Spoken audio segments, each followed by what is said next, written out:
Blue Lock Manga Chapter 329 is not a chapter about football technique. It is a chapter about authority over the future. And the most important character, event within it is the moment where control shifts from vision to execution, from prediction to domination. At this stage of Blue Lock, the field has become a battlefield of minds rather than bodies. And Chapter 329 makes it brutally clear that the neo-egoist league has entered its final ideological phase. Everyone can see the game, everyone can read space, but only one striker can decide when the future becomes real. Isagi. Yoichi's central conflict in this chapter is no longer about catching up to monsters like Rin or Kaiser. It is about realizing that perfect information is now a trap. His meta-vision, once his greatest weapon, begins to feel like a cage, because the more accurately he sees every possible outcome, the more time he spends choosing instead of acting.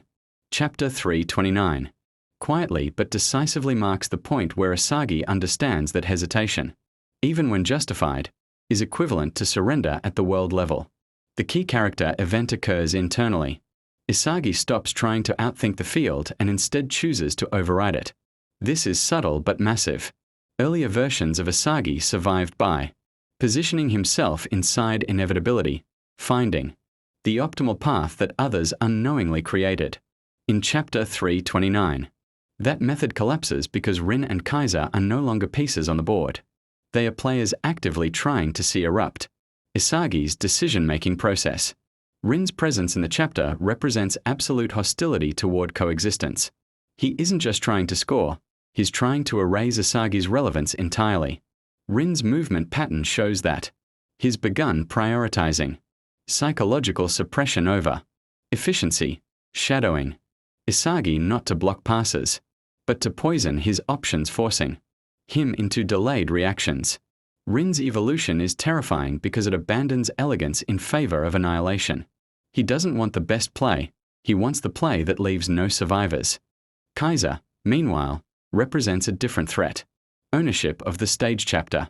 329 hints that Kaiser's frustration doesn't come from Isagi outperforming him but from Isagi beginning to act independently of him. Kaiser thrives when the game orbits his ego, and the moment Isagi starts making decisions that don't revolve around Kaiser's approval or disruption, Kaiser's identity is threatened. This creates a dangerous build-up. Blue Lock repeatedly shows that when Kaiser feels ignored rather than challenged, he becomes reckless, but that recklessness often manifests as genius. Chapter 329 positions Kaiser as a ticking bomb. Either he reasserts dominance through overwhelming brilliance, or he self-destructs trying to prove he is still inevitable. The chapter's brilliance lies in how it refuses to resolve this tension immediately, instead of a clean goal or decisive clash. Chapter 329 ends in pressure, compressed space, narrowed options, sharpened egos. This is intentional. Blue Lock is reminding the reader that evolution does not always come with fireworks. Sometimes it comes with clarity, and Isagi's clarity is terrifying. He realizes that the striker who will survive at the world level is not the one who sees everything, but the one who acts first and forces everyone else to react. This realization is the true character event of the chapter. Isagi does not gain a new skill, he abandons an old crutch. He accepts uncertainty. He accepts risk. And in Blue Lock's universe, that acceptance is synonymous with supremacy. Looking ahead, what will happen next in Blue Lock is a shift toward **** instinct-driven ***. Isagi's next evolution will not be a new vision upgrade, but a reduction, less calculation, faster execution. He will begin making decisions with incomplete information, trusting that his presence alone can bend the field into alignment. Rin will respond by escalating aggression, likely overcommitting emotionally in an attempt to crush Isagi directly, which will expose him to exploitation by either Kaiser or an unexpected third variable.